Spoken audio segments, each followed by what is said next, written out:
Fíjate que yo estoy feliz, así como a ti te gustó, a mí me gustó muchísimo el libro. Este trabajo que hizo Isabel Gogizar, me fascinó.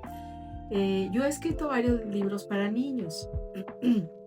Empecé a publicar literatura infantil en el año 2000 más o menos, y nunca me había tocado trabajar tan de cerca con la ilustradora. Digo, a la fecha no la conozco, pero pues estuvimos en contacto, y desde que la editorial me fue como compartiendo este camino para la parte visual.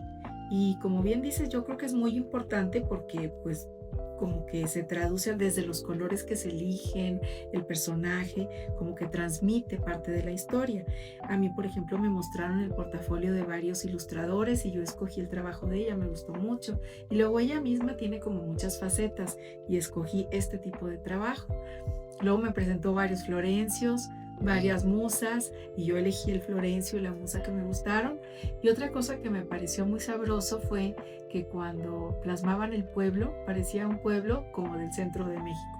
Y yo decía, o sea, no existe en la imaginación a veces de los lectores mexicanos el norte, o sea, no, porque piensan que todo es como Guanajuato, como España o como México, y la mitad de México vive en lugares ni siquiera Monterrey, digo, yo estoy en el noreste, pero ya es una ciudad también así donde el espacio es apretado.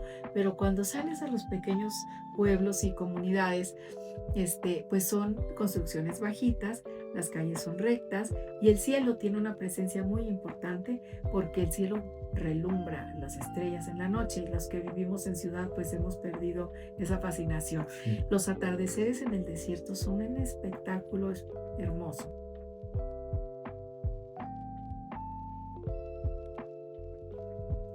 Entonces, fíjate que modificaron las ilustraciones. Entonces, aquí podemos ver los campanarios las torres de la parroquia, podemos ver el espacio de desierto. Incluso es tan lindo que el desierto hasta se metió al libro. Pudiste ver que las páginas tienen polvo, Sí. tienen arena del desierto.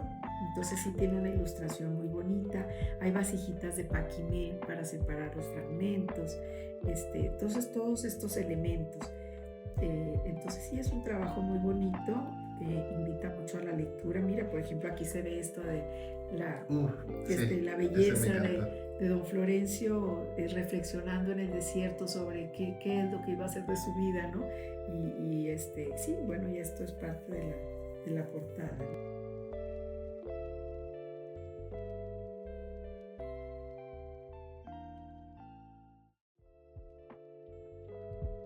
Entonces sí, pues la verdad, Florencio, este es un libro basado en un personaje real.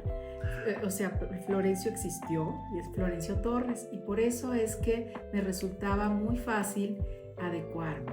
Y Florencio Torres, que es mi padrino en la vida real, así como cuenta la niña, que soy como yo, la que está narrando, él nació en Chihuahua, luego vino a estudiar a Ciudad de México en la UNAM, era un gran lector, creo que ese Sergio Pitol era era con el que vivía mientras eran estudiantes, un hombre muy culto, que le gustaba mucho la música, la naturaleza, y luego regresó a vivir a este pueblito en el norte de México, que en la vida real es Ciudad Jiménez, Chihuahua, y en la literatura yo lo puse el nombre de Polvorín de los Nogales, porque es la zona nogalera más importante del país y está en el desierto, y ahí ya me llamaba mucho la atención de niña, porque ahí vivían mis abuelos paternos, pues que este lugar donde siempre había tanto polvo, por más que sacudían a las 2 horas ya Claro. había polvo, ¿no? Entonces, fue como muy fácil, porque a la hora que me presentaron las ilustraciones de los Florencios, yo traté de buscar el que se pareciera más a mi padrino. Y la musa también, porque la musa existió. La perrita chihuahueña, que ahora es parte de esta historia, ella existió. Entonces, y también por eso me resultó que cuando vi un pueblo distinto, me brincó y dije, no, voy a... Y me quedé reflexionando y yo, no, bueno, es que esto sucede en un pueblo como tantos del noreste o del norte. Y por eso es que yo tenía ese referente muy claro, y ellas supieron, Isabel supo muy bien cómo adecuarse a o que yo le iba pasando imágenes, le compartí fotos del Florencio original, entonces sí, sí, sí.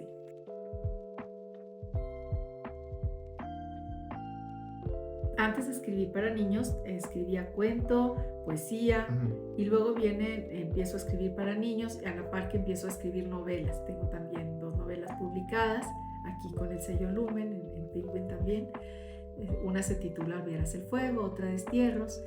Yo creo que este librito forma parte como de un sistema planetario, que el centro, el Sol, sería Destierros, una novela que publiqué en 2019. Esa novela yo la empecé a escribir como en 1998, imagínate, o sea, cuántos años. Y esta novela, de ahí se derivan, yo creo, el poemario que se publicó en Vaso Roto, que se titula En la orilla de las cosas. Yo creo que también de ahí se deriva porque Florencio aparece en Destierros, aparece 7 veces y se llama Florencio. Y aparece una mascota que se llama Musa. Y también hay otros cuentos que yo escribí en mis primeros libros. Un libro que se llamaba Tiempos de Arcilla, precisamente así, también con un desierto en la portada. Y ahí está presente este pueblo, que es el pueblo de mis abuelos paternos. Entonces, yo en el año 2000 empecé a escribir libros para niños, o pensados en niños, porque la verdad no me gusta mucho esta etiqueta de ponerle infantil o ponerle para niños. Yo creo que es para desde lectores de cuando son pequeños, pero un libro como pues en realidad lo han leído muchos adultos y se han sentido muy identificados con el personaje, ¿no? En el año 2000 salió mi primer libro, El encargo de Fernanda se llamó, luego publiqué otro, Mi hermano Paco. Y como en el 2003 fue cuando se me ocurrió la idea de escribir esta historia, porque en el 2004 se cumplían los 100 años de la primera edición de Don Quijote de la Mancha. Entonces dije, voy a hacer como mi propio homenaje, me voy a apropiar. Yo creo que todos en nuestras familias o en nuestra vida tenemos personas que han dejado una huella, puede ser una abuela, puede ser un profesor o alguien. Y dices, es que esta persona de veras es un personajazo, o sea, no se va a repetir, ¿no? Y yo creo que yo de alguna manera tomé a mi tío, que fue tan quijotesco, un hombre que pues quería como mejorar el mundo, pero a la vez que era un gran lector y conversador, pero entonces y tomó a Don Quijote, y entonces hago nuestro propio Quijote mexicano, norteño, pueblerino, para escribir esta historia, ¿no? Además, fíjate que él murió de una enfermedad de cáncer en el 98, y cuando fuimos a verlo por última vez dijo, pero no se vayan a olvidar de mí. Y entonces esa es para mí la semilla del cuento, o sea, ¿cómo crees que nos vamos a olvidar de alguien como tú? O sea, alguien que es fuera de serie, ¿no? Entonces yo creo que de alguna manera eso, también el libro es una respuesta a esto. Fíjate que ya toda esa parte pues es de la ficción, sin embargo, aunque yo nací en Monterrey y mis vacaciones iba a este pueblito, la forma de relacionarnos las personas en una ciudad es totalmente distinta a cómo se relacionan las personas en una comunidad muy pequeñita. Entonces, en una comunidad muy pequeñita, al mismo salón de clases va el más rico del pueblo y va el que menos tiene, digamos, de recursos económicos. Y entonces se convive de una manera muy diferente. Entonces, yo creo que ahorita que preguntas esto, no lo planeé, pero esta colectividad que ahorita te llamaba la atención de pensar que si el pueblo es como un personaje más, es que están todos unidos, sí. Pero es que así era en Jiménez, o sea, todos daban la vuelta en la misma calle, todos iban a la misma misa, todos iban a la misma escuela, porque era la escuela, era el parque, o sea, entonces de alguna manera, y yo creo que también tiene que ver con este tema de que leer hoy en día es como un acto de resistencia, porque tienes que poner un alto.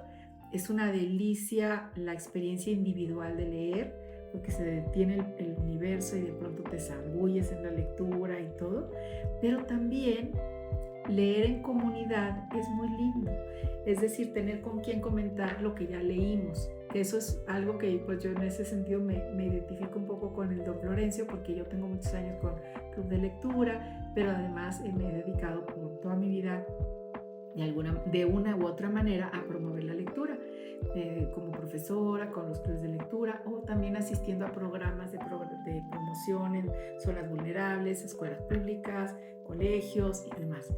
Entonces, pues yo creo que esta parte de lo colectivo, de la amistad, de las complicidades, eh, de que nosotros hacemos eco con lo que le está pasando a los personajes, ¿no? Y hay una parte en donde, oiga, ¿cómo siguió fulanito? Y están Uy, preguntando sí. de los personajes y qué pasaría con tal, y están preocupados, ¿no?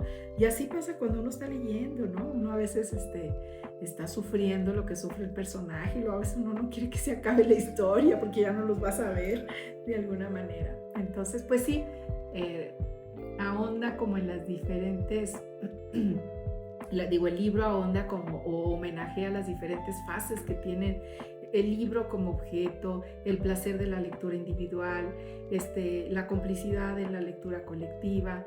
Los clásicos, también hay algunos títulos que se mencionan y también autores Es lo que... contemporáneos. Sí, sí, está como toda esta parte, incluso la posibilidad de escribir, porque luego otros juegan a inventar posibles finales. También las niñas Cuando las niñas crean diferentes textos en las sí, cartas que envían en en las Florencia. cartas, que eso pues es como poesía, porque esos mensajes son como versos, ¿no? Como muy abstractos, como que ni se entiende de qué están hablando, pero porque es poesía. Entonces sí, ahí está, porque también hay algo de lúdico en la literatura, ¿no? También jugar y inventar nuestras propias interpretaciones.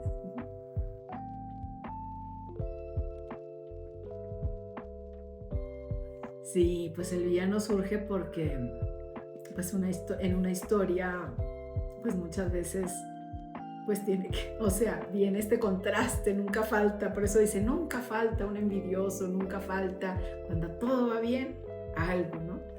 Y entonces, pues sí, es alguien que viene de fuera, definitivamente, porque esta colectividad estaba ya muy, muy en su vocación, disfrutando, ¿no? Sí. Y pues sí, ya no quiero tampoco spoilear, pero sí, pues es alguien que llega de fuera, es alguien que, como bien sabemos, a veces no es, a veces es muy peligroso leer. Hay gentes a las que no les conviene tener una población que cuestiona las cosas, que tiene pensamiento crítico. Entonces definitivamente va contra los intereses de muchos el tener un pueblo que sea lector, alfabetizado como quiera. Pueden leer instructivos y hacer lo que se les indica, pero lector, con eso no se puede manipular. Entonces, bueno, el tiranón mostrenco aparece y quiere hacer de las suyas, ¿no?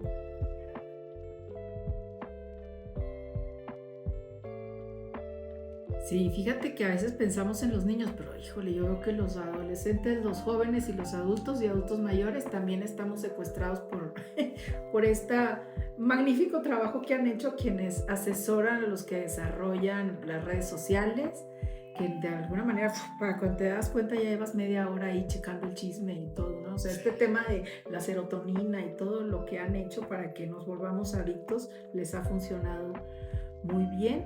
Yo creo que todo esto obviamente ya llegó para quedarse, la inteligencia artificial lo mismo. Sin embargo, por eso decía yo hace ratito que ahora leer se ha vuelto como un acto de resistencia, porque sí tenemos que tener como un acto de la voluntad o una cierta disciplina para de pronto a los niños hacer esto a un lado. Y luego no nada más decirles, mira, te traje un cuento. No, es que a los niños o a los jóvenes necesitamos volver a como eran un poquito antes las cosas. Es decir, si estás en un salón de clases, que haya un rincón de lectura con muchos libros para un salón de clases, ¿verdad? Tampoco es la gran biblioteca, en donde los niños tengan la libertad de acercarse y a ver qué libro les atrae, con qué personajes se identifican. Si leen algo y no le entienden y dicen, pues a mí no me gusta, pues no tiene por qué gustarte. Los libros son como las personas, o sea, no creo en los matrimonios arreglados, digamos. Entonces, tienen que tener esta libertad. Y hoy en día, el peligro de solamente comprar libros en línea o de todo esto es que somos presas del algoritmo y tú crees que estás eligiendo, pero no estás eligiendo nada. El algoritmo te va llevando por el caminito y hemos perdido la libertad de elegir. Y lo mismo, y por eso son importantes las bibliotecas, las librerías, o sea, que vayamos a una librería, porque tú crees que vas a comprar un libro, pero vas a salir con otro más, porque en el camino vas a ojear y vas a decir, ay, qué fascinante esto. Pero así es como construimos el saber, y lo que a ti te parece fascinante, pues a otro no, claro, porque nosotros tenemos que ir armando nuestro propio mapa. pero nosotros y el algoritmo te quita esa posibilidad. Entonces, pues no por nada en sociedades avanzadas que han tenido lectores a lo largo de las décadas y los siglos, hoy en día están protegiendo tanto las primeras infancias e incluso en la pubertad, para que los niños tengan esto restringido y puedan seguir jugando, gozando con la naturaleza, escuchándonos. O sea, yo cuando era niña, tú eres muy joven, pero oíamos a los abuelos, oíamos conversaciones, podías pasar una tarde entera en un patio y jugando con los insectos y las flores, y era otro mundo, ¿no? Y ahora pues sí, es muy triste que vivimos todos bombardeados por esto, que además es como una prótesis nuestra. El celular va a todos lados y todo el tiempo de mensajes, y entonces sí. Yo creo que de alguna manera también Don Florencio de Polvorín es un homenaje a ese paraíso perdido, a los pueblos de donde migraron nuestros padres o nuestros abuelos para llegar a la gran ciudad, que yo creo que es la historia de la mitad de México y la mitad de América Latina. Es un homenaje también a un Quijote, porque es la obra, es un homenaje a los libros, a la experiencia de la lectura, sí.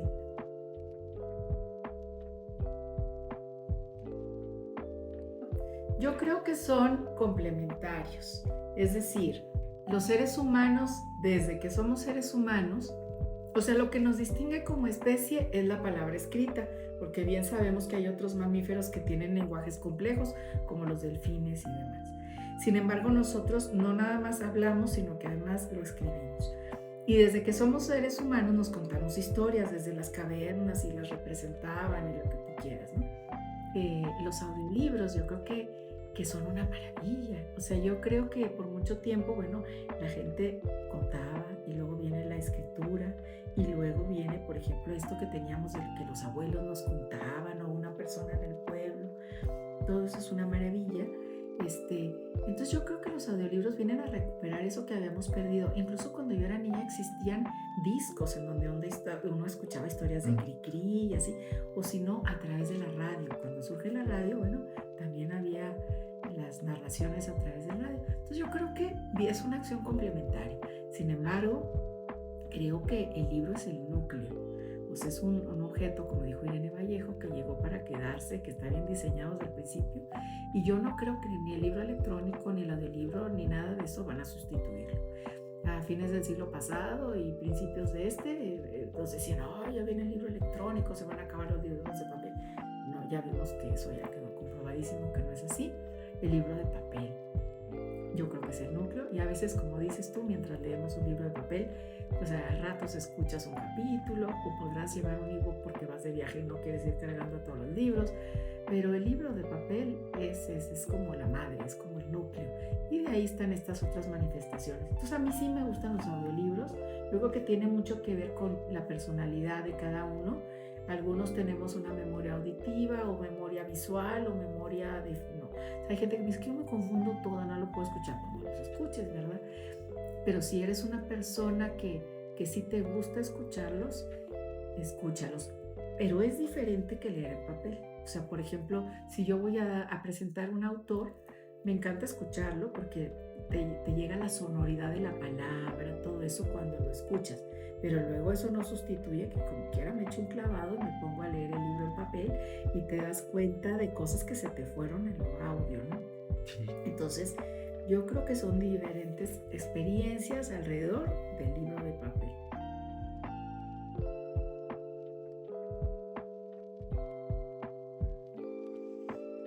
Yo no puedo hablar por otros escritores, pero yo definitivamente sí.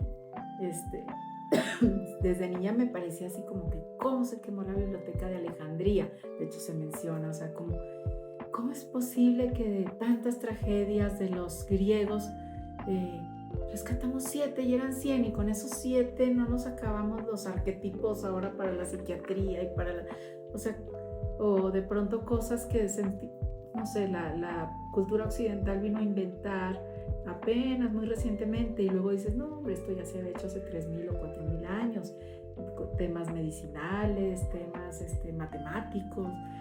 Entonces sí me da como como esta impotencia de cómo el saber se ha perdido una y otra vez a lo largo de la historia y cómo los seres humanos nos seguimos peleando con la misma piedrita una y otra vez, ¿no? De cómo la historia se vuelve circular.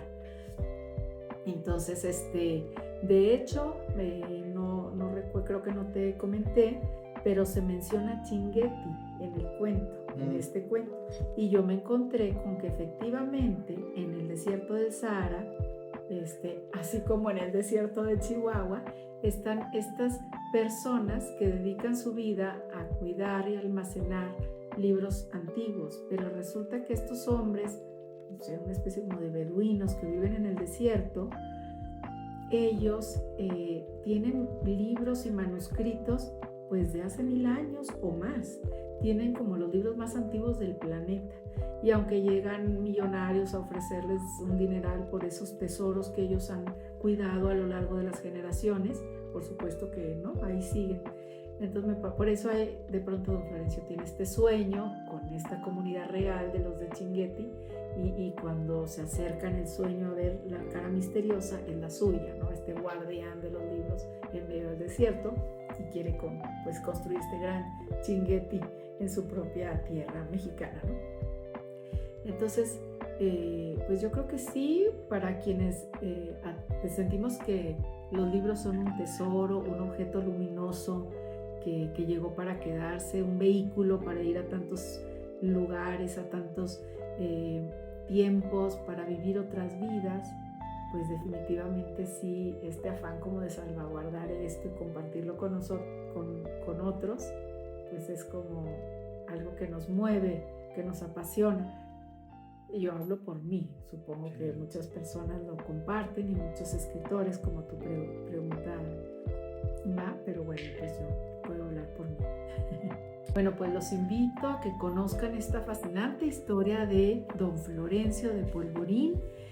Ya pueden conseguir el libro en todas las librerías, también en las librerías en línea, incluso en Amazon, pero ya está en Sanborns, Gandhi, Gonville, El Sótano, Porrúa, bueno, espero que no se me pasen, y en todas las librerías pequeñas también en sus ciudades. Y bueno, también estaremos teniendo algunas presentaciones en Ciudad de México, Guadalajara, Monterrey, y a donde me inviten voy. Mis redes son Gaby Riveros en Instagram, Gabriela Riveros Elizondo en Facebook, y ahí iremos invitando y anunciando en dónde van a ser estas presentaciones.